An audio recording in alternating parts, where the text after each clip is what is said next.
He didn't put her in a basement. He gave her a room on the upper floor of his estate with a view of the Strait of Georgia, a proper bed with actual thread count, and a door that bolted exclusively from the outside. Navarro had expected the usual responses: fear, threats, tears, maybe a thrown lamp if she was the type.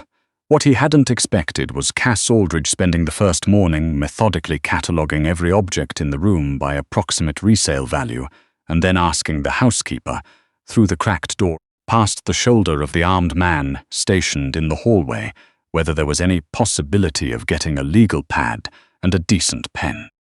She got the legal pad, she used it. The bolt clicked home. Cass stood in the center of the room with her hands in the pockets of her corduroy jacket and took stock.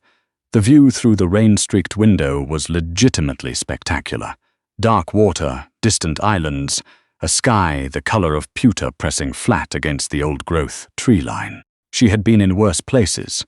She had lived in worse places, actually, which was probably why the expensive linen and the working fireplace weren't doing much to make her feel either grateful or afraid. She had been Navarro's outside auditor for exactly 4 weeks and 3 days when she found the discrepancy. Not a small one, the kind that starts as a single irregular line item in a port clearance ledger and ends, if you know how to follow it, and Cass knew how to follow anything, at a parallel set of books that had nothing to do with the registered shipping company and everything to do with where certain containers went when they fell off the official manifest. 4 weeks and 3 days. That was how long it took for the most meticulous financial records she had ever reviewed to show her, very clearly, that the man who had hired her to certify his accounts for a potential acquisition was running something else entirely underneath them.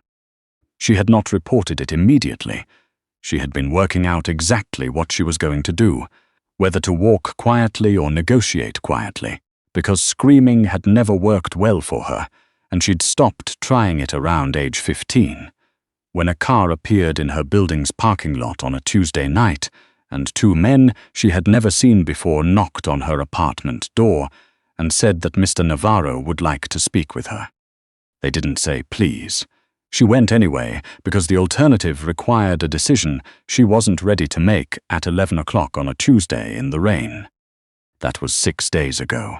Now she was here in a room that probably cost more per night than her monthly rent, and Navarro hadn't appeared once. She had reorganized the bookshelf by publication date. She had examined every vent, every window latch, every inch of the bathroom for anything that might be useful. The windows were reinforced. The vents were standard. The bathroom had slate tile, a rainfall showerhead, and a first aid kit in the bottom drawer that was substantially more comprehensive than anything available at a shopper's drug mart, which told her something about the nature of the business conducted in this house. She made a note of it on the legal pad.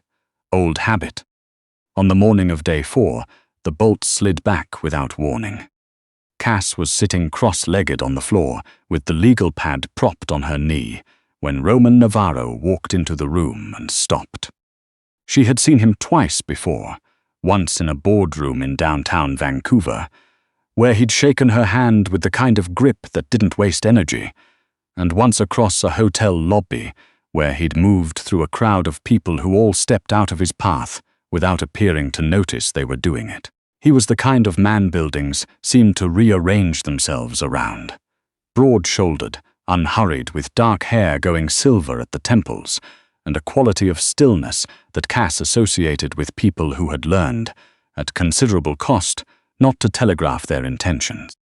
Right now he looked like he hadn't slept since Tuesday.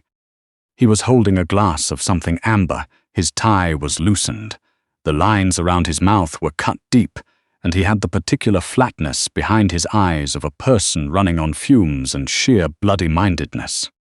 He looked at her on the floor. She looked at him. "Comfortable?" he asked. "The shower pressure is excellent," Cass said. "The thermostat is stuck at 20 degrees and I'd prefer 19.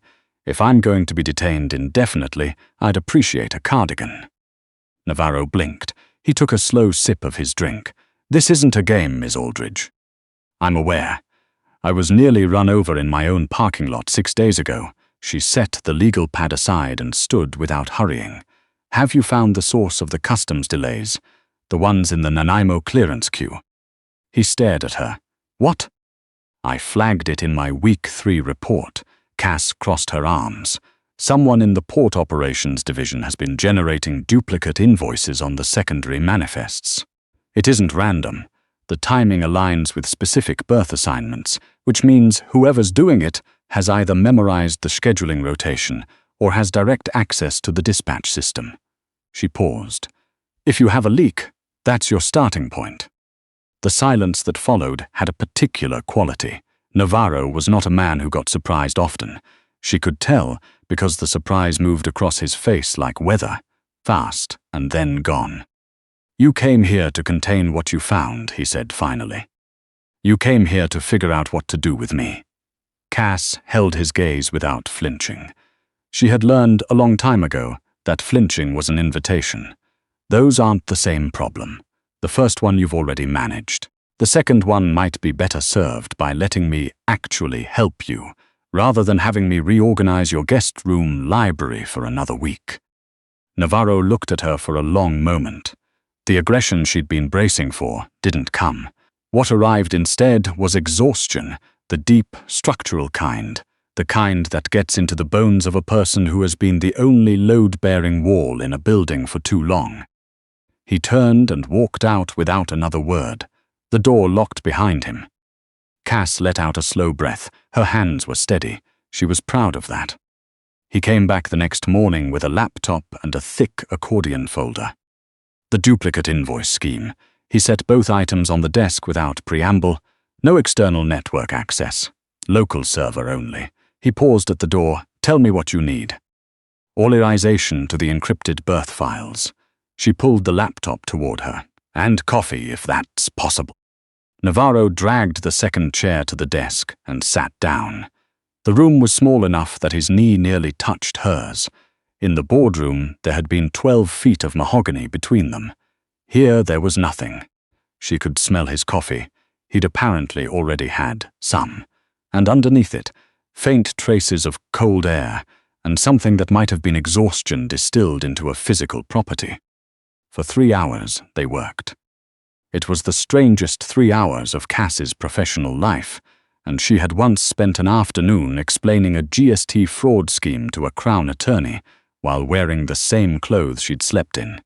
She moved through the birth logs with the focus she'd built over 8 years. The patience that looked like indifference from the outside, but was actually a specific kind of controlled fury at the particular arrogance of people who thought numbers didn't remember anything. Numbers remembered everything. That was the whole point of numbers. Here. She turned the screen toward him. Same port agent authorizing both sets of invoices.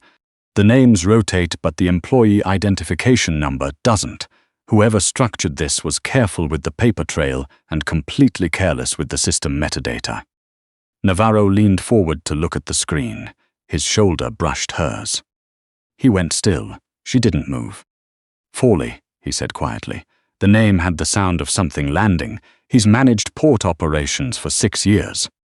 He's been selling cargo schedules to someone with a better offer. Cass kept her voice level. The pattern starts 14 months ago.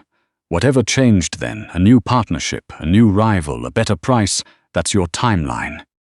Navarro said nothing for a moment. His profile was severe in the flat, grey window light. I went to his daughter's graduation last spring, he said. Not angry, just stating it, the way you state something before you close the file on it. In this kind of operation, Cass said, loyalty is a line item on a budget. It depreciates. He turned his head then. They were closer than she'd registered.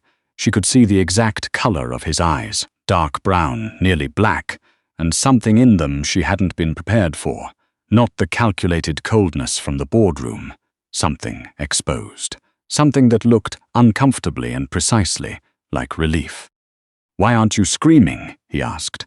The question came out unguarded, which she suspected was unusual for him. Every person in my world either wants something from me, is afraid of me, or is currently planning to use me for something. I lock you in a room for 6 days, and you hand me my leak's employee ID. Cass considered that. I grew up with nothing, she said. I've spent my entire career being the least important person in whatever room I walked into. I know how to be quiet and I know how to be useful. Those aren't the same thing as being harmless. She held his gaze. I don't think you're a good man, Navarro, but I think you're a precise one, and right now, precision is what this situation needs. He stood abruptly. The chair scraped. He walked to the door and stopped. Don't do anything with Fawley tonight, Cass said before she'd made a decision to say it. You haven't slept. You're making decisions at a deficit. He didn't answer. He left, the bolt engaged. But the sound of it was different this time. Less like a trap, more like a man trying to lock the rest of the world out. He didn't come back for 4 days. Cass worked through the remaining files on the laptop. She reorganized the secondary manifests, identified 3 additional irregularities in the insurance claims portfolio, and drafted a recovery framework on the legal pad that she had no real expectation of anyone implementing. She did it anyway. The thing about numbers was that they didn't shift based on how you felt about them. They were either right or they weren't. There had always been comfort in that. It was the reason she'd gotten into this field in the first place. The relief of a world that kept its own honest record. On the 5th night, the bolt snapped back at 2 in the morning. Cass sat up. She had learned in 11 days to sleep lightly. The door opened. Navarro stood in the frame, backlit by the dim glow of the hallway. He was not wearing a jacket. His dress shirt was soaked through. Rain, she thought first, and then she saw the dark stain spreading across his left side and understood it was not rain. He didn't speak. He took 1 step into the room. His knee buckled. He caught the door frame with 1 hand and slid down it until he hit the floor. Cass was off the bed before she'd finished waking up. She crossed the room and dropped to her knees beside him. Up close, the copper smell was immediate and specific. His skin was the color of old concrete. His right hand was pressed hard against his ribs, blood welling steadily between his fingers and dripping onto the hardwood.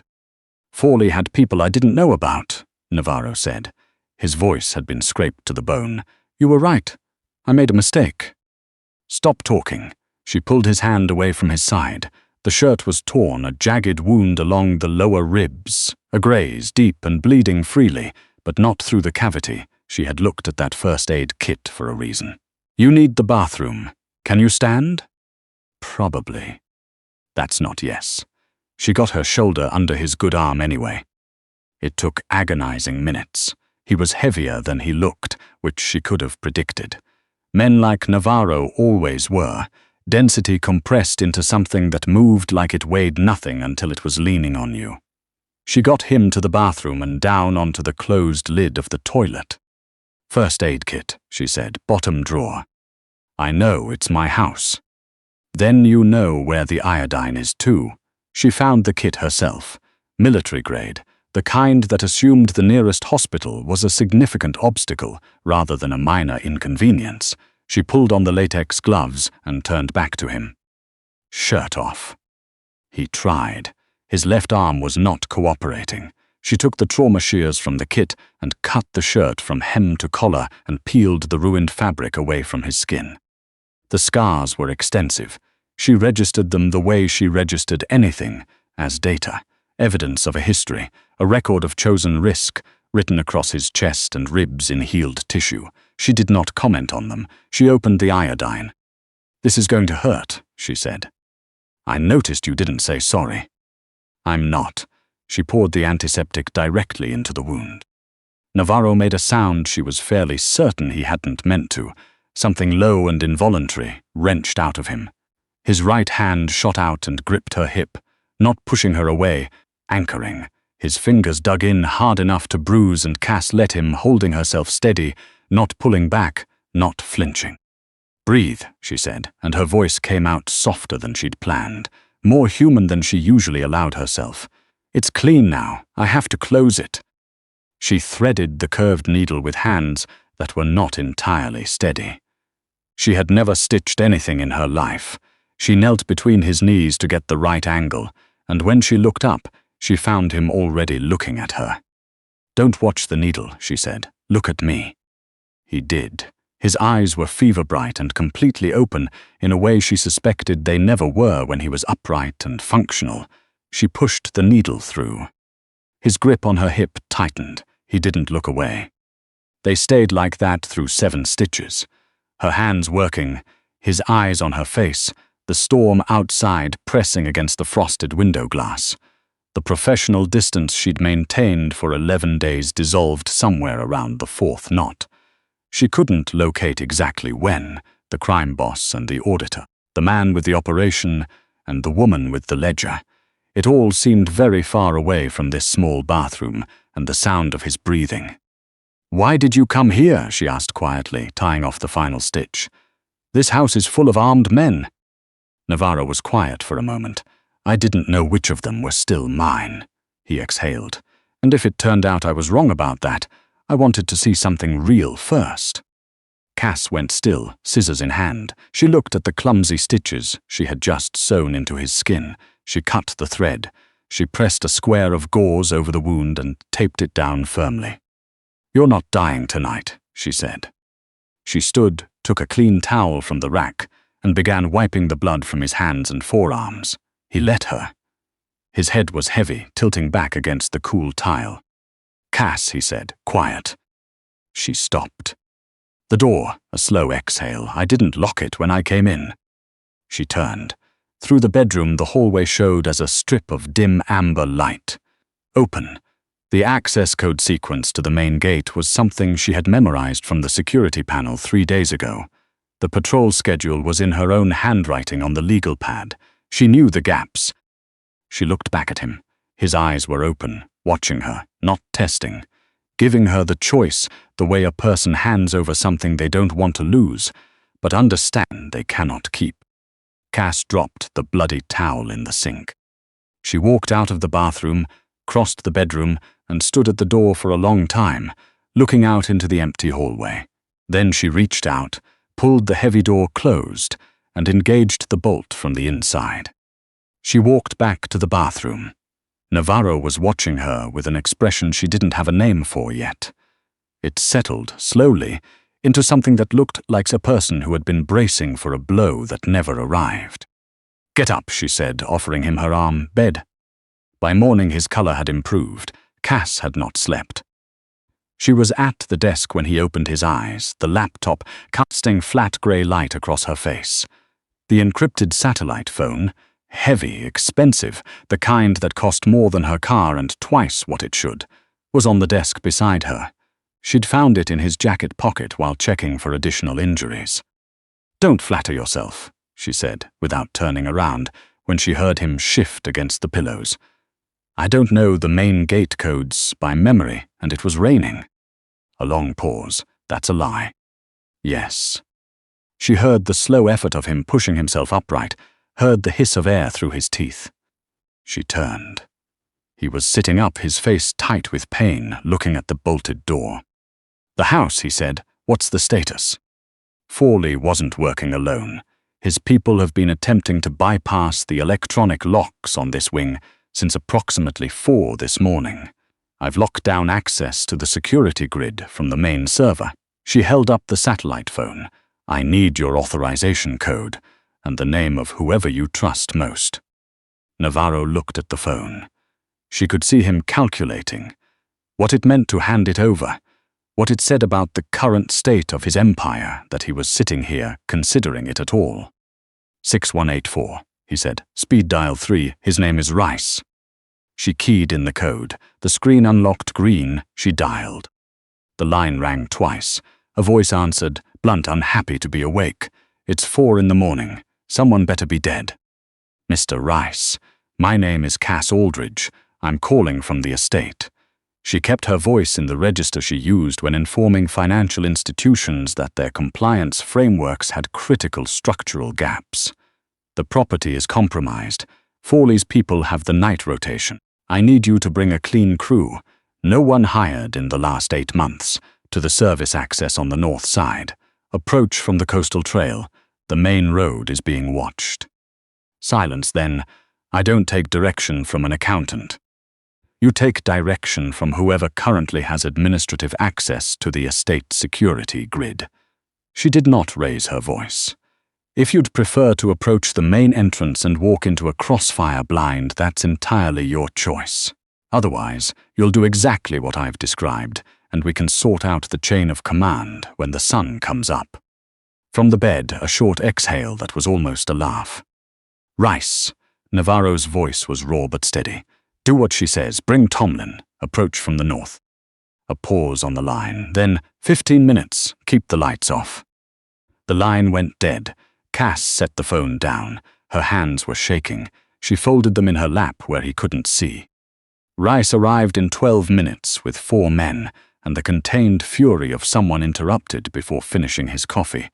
He was compact, weathered, with the careful eyes of a person who filed everything he observed for future reference. He looked at Cass once, catalogued her, the dried blood on her cuffs, the steadiness of her expression, the legal pad and the satellite phone, and did not comment. He looked past her at Navarro against the headboard, at the bandaged ribs and the missing jacket, and the general shape of a man who had survived the night on stubbornness alone. 4 of Fawley's people, Rice said.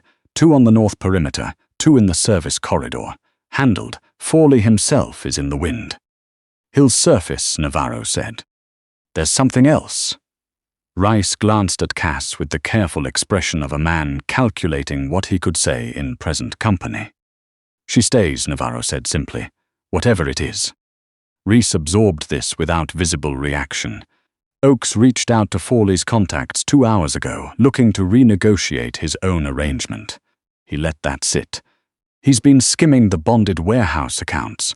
Small amounts, regular intervals. I didn't want to bring it to you until I had the full picture. Cass reached for the accordion folder. Approximately $9,000 per month for the last 11 months, she said. The withdrawals are categorized as equipment maintenance and reconciled against a vendor that, as far as I can determine, has never performed any actual maintenance. She looked up at Rice. I flagged it in week 2. I've been waiting for the appropriate moment to raise it. The silence in the room had a specific quality. Rice looked at her the way people looked at something they hadn't been prepared for, with a small, visible recalibration. Navarro said nothing. He was watching Oakes get methodically dismantled by a woman with a spreadsheet, and appeared, for the first time in days, to be genuinely at ease. Tell Oakes to come in, Cass said. She closed the folder with a clean snap. Tell him Navarro wants to discuss the Fawley situation. When he arrives, I'll handle the conversation. Rice looked at Navarro. You heard her, Navarro said. Oakes arrived 15 minutes later, carrying the particular energy of a man who believed he was the most dangerous person in any given room. He took one look at Navarro on the bed, the wound, the weakness, the absence of jacket and weapon, and the usual projected authority, and made a small, unconscious adjustment to his posture. He probably didn't know he'd done it. Cass was standing at the desk with the folder open in her hands. Sit down, Mr. Oakes, she said. He didn't look at her. I'll speak to Navarro directly. Navarro is currently recovering from a gunshot wound and has asked me to manage the administrative matters in the interim. She set the folder flat on the desk and turned a page. I'll keep this brief. 11 months of irregular withdrawals from the bonded warehouse accounts, reconciled against a maintenance vendor registered to an address in Burnaby that turns out to be a self-storage unit. She looked up. Rented under your wife's maiden name. The color drained from Oakes's face. Slowly, the way water drains from something that's been punctured at the base. You have 2 options, Cass said. You return the full amount to the primary operating account within 72 hours, and this file stays in this folder. Or I pass it to Mr. Rice, who handles internal matters of this kind, and it gets resolved through a different process. She looked at Rice. Understood, Rice said, with the slight calm of a man who was good at his job and knew it. Oakes looked at Navarro. Navarro took a slow drink of water from the glass on the nightstand and offered nothing. 72 hours, Oakes said. There was nothing left in his voice. Excellent, you can see yourself out. When the door closed, the room went quiet. Cass set the folder on the desk and stood there with her hands gripping the wood. The adrenaline was moving out of her system now, leaving something shaky and cold behind it. She had sat across from a man who could have hurt her in several ways, and taken him apart with 11 months of bookkeeping notes and a flat voice, and she had not even thought to be afraid until this precise moment. Her shoulders dropped. She breathed. "Come here," Navarro said. She turned. He was watching her from the bed. She crossed the room and sat on the edge of the mattress. He reached out and caught her hand. His thumb moved slowly across the inside of her wrist, where her pulse was still running faster than she would have liked. "You knew about Oaks before tonight," he said. "Week 2. And you sat on it."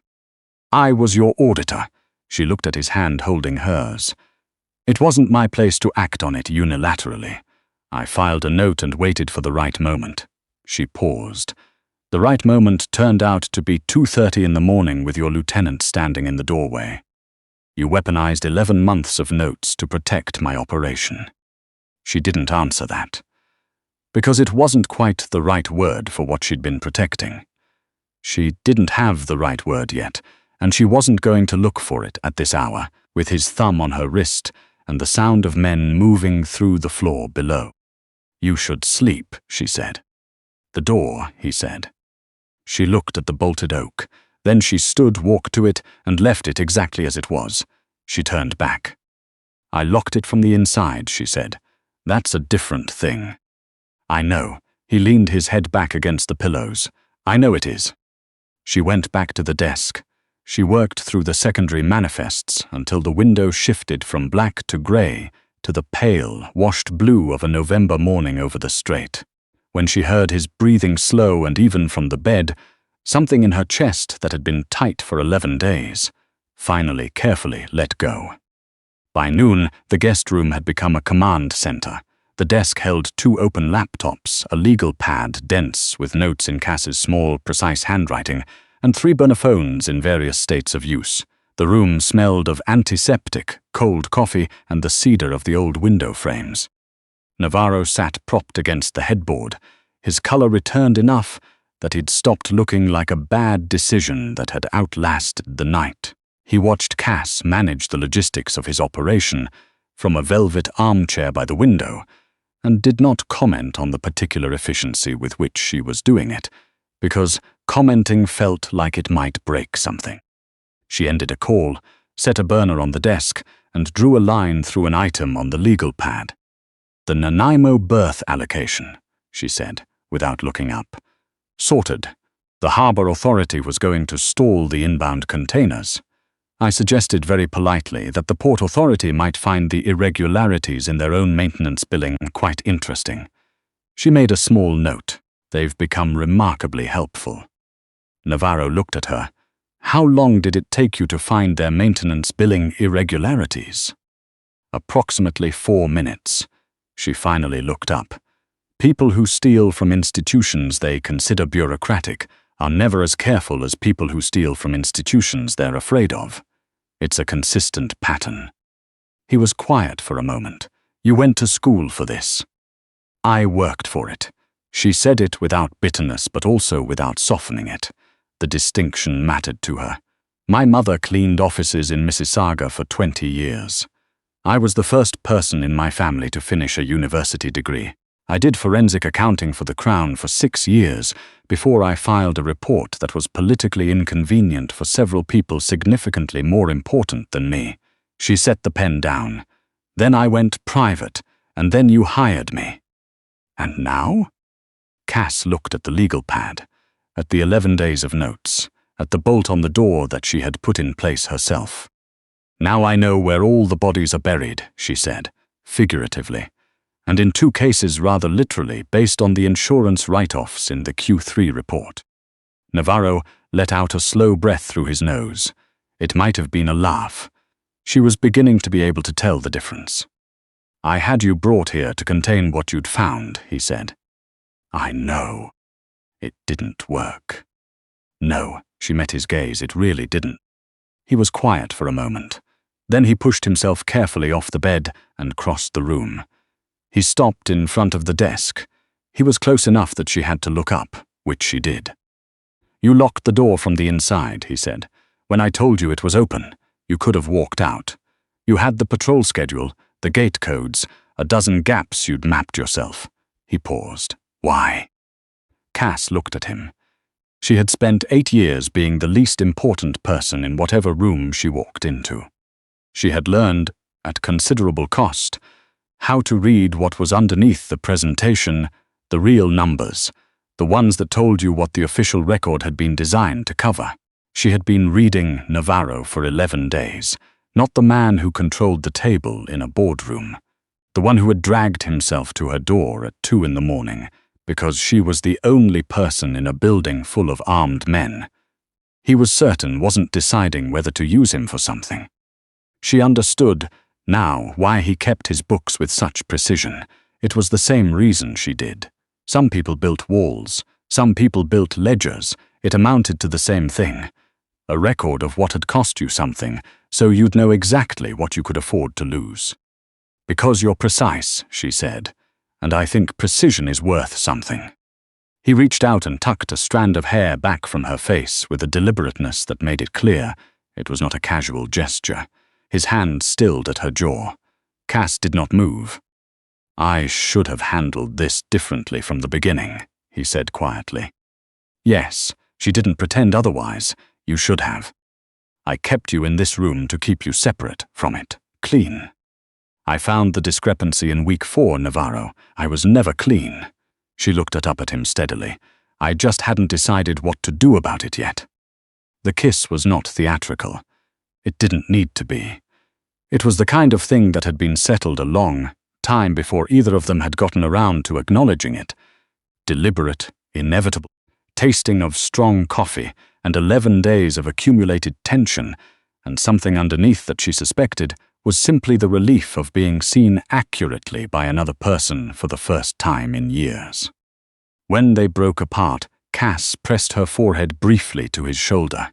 He let her, his hand at the back of her neck with the same steadiness he'd had when he was bleeding on her bathroom floor and needed something solid. "The marine transport licenses," she said, into the fabric of his shirt. His chest moved, a sound that was, she was now certain, an actual laugh. "First thing Monday," he said. She straightened, picked up the legal pad, and found where she'd left off. He pulled the second chair to the desk and sat down beside her, close enough that his shoulder was against hers. Outside, the Strait of Georgia was silver and quiet. The bolt on the door was still engaged, from the inside, where she had put it herself. She had not been locked in, she had stayed. There was a precise and meaningful difference between those two things, and she intended to keep it.